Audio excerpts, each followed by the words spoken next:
I want to make sure that I get it on tape. So your name is Rex, R-E-X? Yes. Peterson spelled? Peterson. S-O-N, great. And you, during the war, let's start with your orchard and talk about that, the prisoners of war. How did that all come about? Well, how I happened to get into the orchard business, I was working on the overhead crane crew at Boeing's, and I happened to be on the ground one night at swing shift, and I had the guide rope. They were going to, we were hanging an inboard wing section on a B-17, and I had hold of the guide rope, and they got the wing right up to the ship, and the fellow was standing there right where they put the bolts on to fasten the wing to the ship. And I happened to be, I couldn't see. I had to get on the other side to see, so I'd know whether to swing the outer edge one way or the other.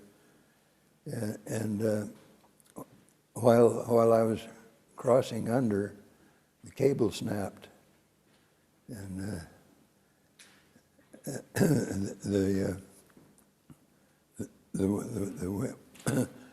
both motors were mounted on this inboard wing section, and where they hit the pavement, they told me afterwards it went in about a foot in the concrete, and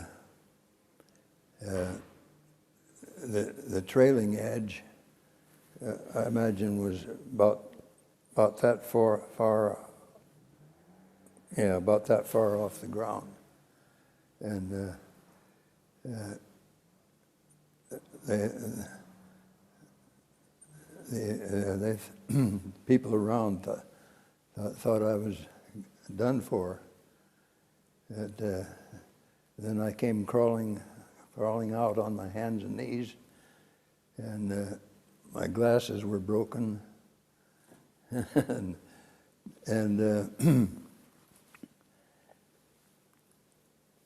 they rushed me down to first aid. They couldn't find anything wrong with me there, so they sent me back, and back on the job. And I was feeling kind of vague, wondering what I was supposed to be doing, and a couple of, so they sent me back again, and. Finally, they figured out that I wasn't in any shape to be working, and I had a bad concussion, is what it was, and I don't know yet what kept me from being telescoped. Almost like a miracle that. Well, I would say so, yes. And but anyway, I went to see my doctor. They didn't have any medical benefits at Boeing or anything like that. I went to see a doctor, and he determined that it was a concussion, and I had a splitting headache that never let up. And he said it would be 2 weeks or more till I could go back to work.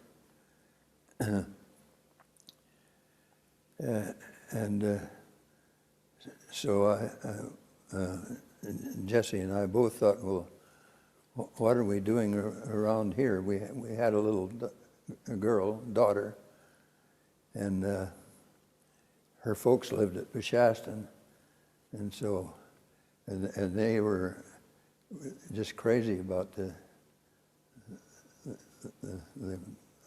daughter. So we thought, well, I might as well have the headache in Bishaston as over here. And so we got on the train and went over there. And while we were there, her dad was trying to get me into the apple business, so we would be closer by, you know. And we finally found a little orchard there in Bishaston. That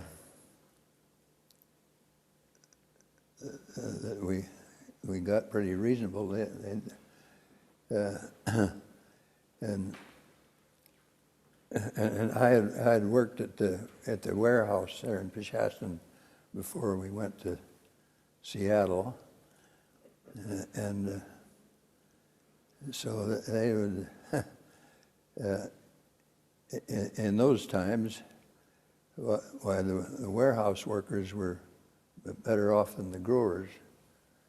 The growers later became rich. At that time, when I was working before I went to Seattle, they would come into.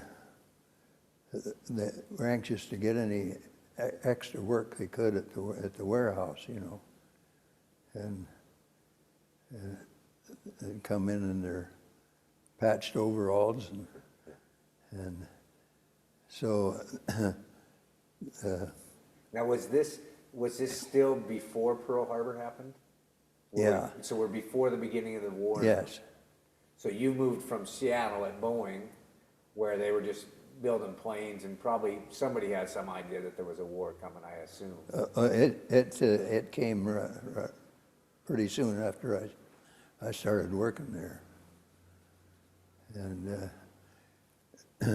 they had it was plant number 2 in Seattle, and the parking lot they had that camouflaged and shelters built all through there that you could dive into in case we got bombed.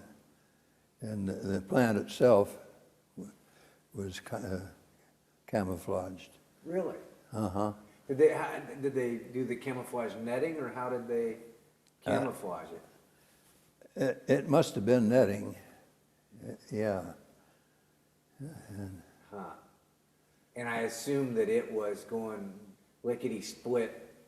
I mean, they were pumping them out as fast as they could make them at that time. Oh yeah, yeah. And my first job in the there at Boeing's was in the machinist tool room, and I had a brother-in-law that was on the crane crew, and I knew he was making a lot more money than I was making in the tool shed. So I put in for a transfer, and after a while I got it. You know,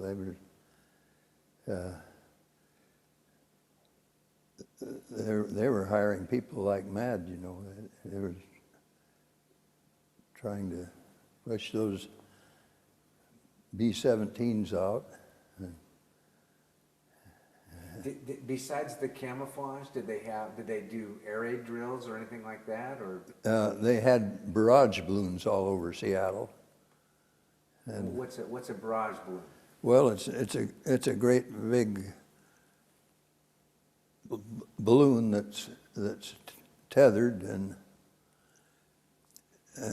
I guess the idea was that any incoming stuff would hit the balloons first, But, and we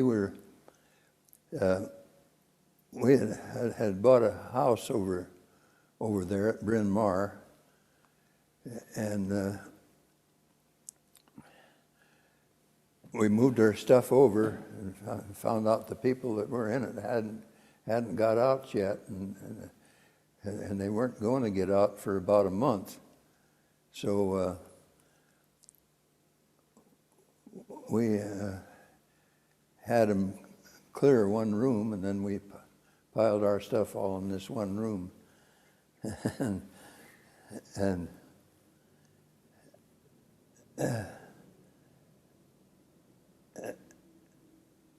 and the first time I tried to drive it from there to Boeing's, there's a heavy fog, and I got turned around and was headed back the same way I came. And before I got straightened out, I had to stop at a service station and get straightened out. But while we were waiting to get in our house, we stayed with Jesse's sister and her husband. They had a house there, and he was on the crane crew, of course. And one night after dark, we heard this terrific explosion, and we thought sure the Japs were bombing us. And Harold and I rushed out, and there was other people out seeing what was going on. And what had happened was that one of these barrage balloons had fallen into a power line. It made a heck of a noise. So there was kind of a fear, once you knew Pearl Harbor had started, even in Seattle you lived in fear of being attacked. Oh yeah. They didn't know how strong the Japs were. They made elaborate preparations to camouflage everything, and put these barrage balloons up all over Seattle. So when you looked around Seattle, there would be... Yeah. Huh. That must have looked kind of funny. Yeah, well, it was a strange time. I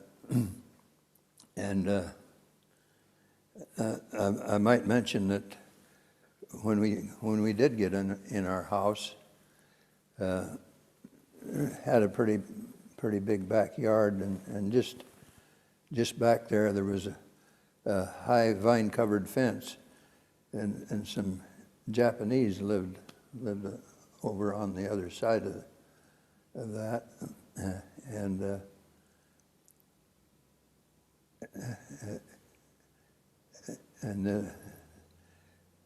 then I think I always thought that was an injustice. They moved them out and sent them to these camps. And do you know where those people ended up? Your neighbors ended up? I don't know where they ended up. No, probably they sent most of them to Utah or someplace like that. Yeah. Now, when you ended up over here in the orchard, you ended up with some... Oh, yes. And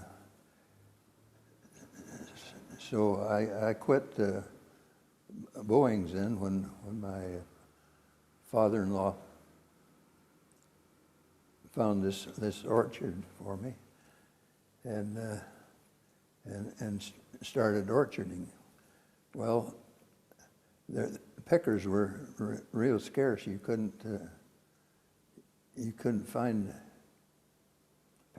pickers, so they put in a prisoner of war camp there at Peshastin, and the colonel or general or something, a high-ranking military man came to brief us on how we were to treat these prisoners, and he said, "Don't fraternize with them. That was strictly out." And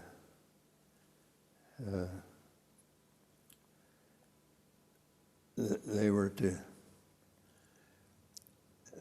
their quota was to pick 29 boxes of apples.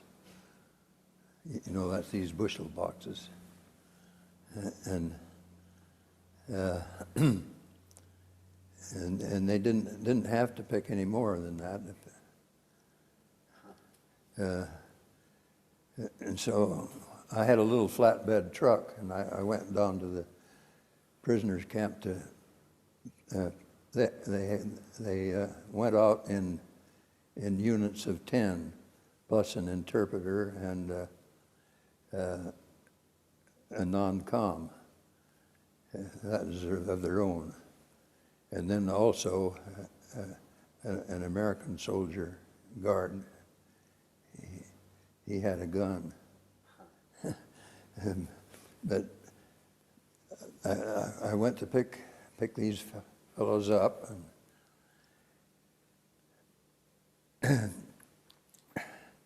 and right away I knew there was something wrong.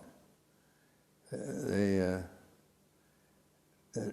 took a while for me to figure out what it was, but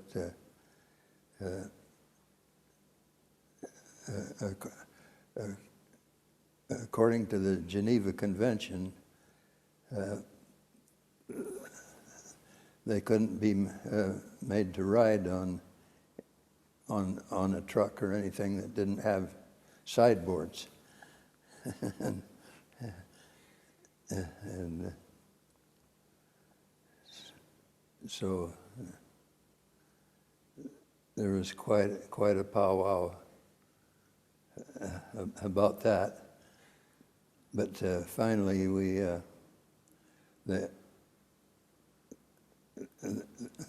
agreed agreed to go on it just this once.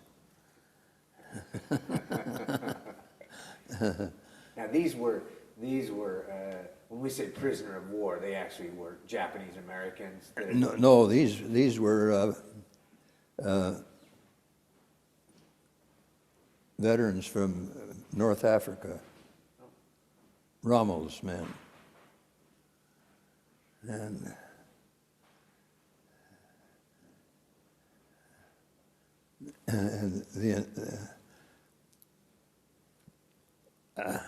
I did do quite a bit of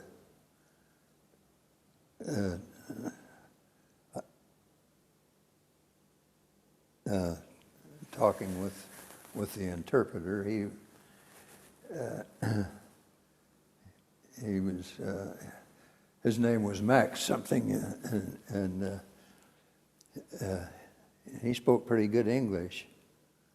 And his father was in the sawmill business in Germany, and he accompanied his father to the United States several times to see what the mills here were doing.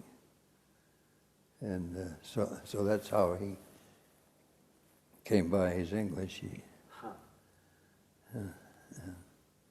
But what if, I mean, it's a thing that today I wouldn't even think about of, you know, they brought prisoners all the way over here and had them here, but I assume that part of it was because, like you said, there weren't any pickers because all the kids were over fighting the war. Is that? Yeah. and the Mexicans hadn't started coming yet. Did you face rationing, food rationing and all that? Oh yes, yeah, with food rationing, and you had to have so many red points for meat.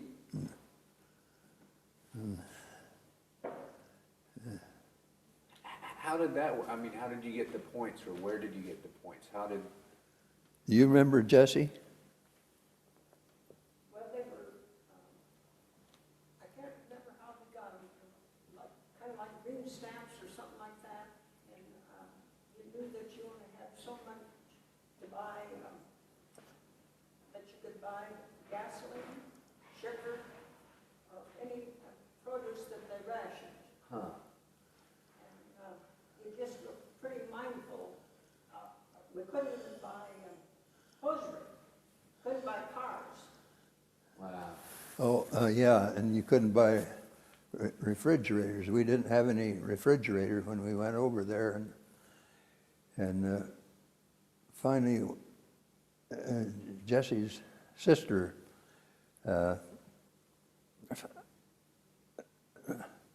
heard about a place that had a few refrigerators, and so we beat it right down there, and sure enough, we got one. We really needed it with a baby, and So was that black market, or that was just, they kind of allotted different things out? well, things like that, they weren't allotted, they just weren't there. Huh. Yeah, So- the same way with cars. You couldn't buy a new car, they just didn't have them.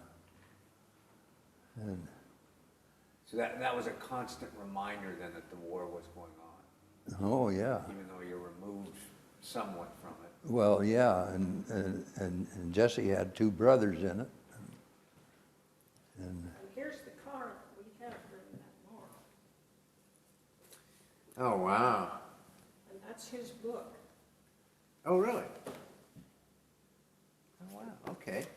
I'll get some, I want to get some shots of this when I get done. Okay. So what is it? What's that? it's a model, is that model It's 35 Yeah, it's a 35. Ford. 35 Ford. Uh-huh. Boy, wouldn't you love to have that today? Yeah. But the funny thing about that Ford, and that was after we'd moved to Kashmir. We went into partnerships with Jesse's younger brother and got a bigger orchard up Jackson Canyon here in Kashmir. And he got married then after a while, and so we thought it would be kind of crowded in that one house. So we got a house in town here, and on 4th of July, it was stolen. Yeah. The car. Yeah. I went out the next morning to go out to the ranch, and no car. It was gone. Did you ever find it? Yes, the FBI found it in Portland. It took a long time though, and in the meantime, I was running back and forth from the ranch to home in a big old truck. This the FBI man came after a couple of months, I think it was, and he said they had found the car. And it was in Portland, and he said it's been damaged, but he thought it was drivable.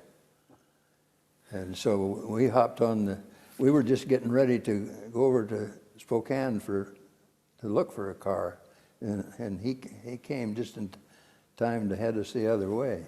And so we went down there and went to where the car was. I guess they had just left it where the thieves had wrecked it, and there was no way that car could be driven.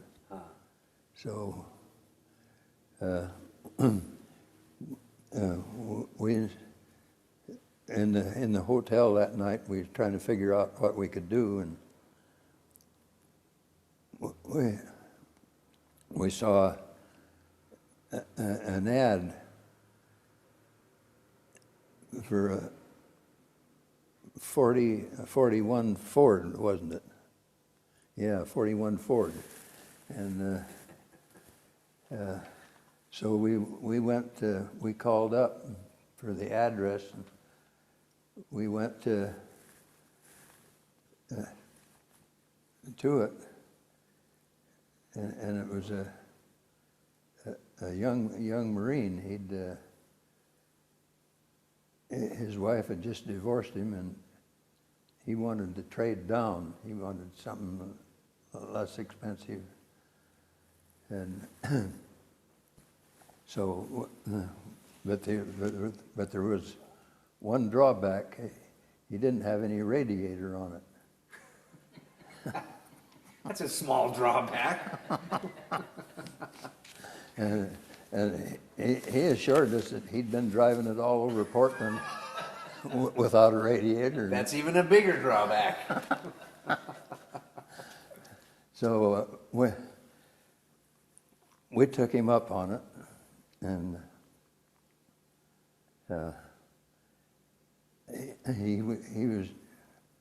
we traded for our car, and he was to fix our car up, and we'd take his and put a radiator in it when we got back to Kashmir.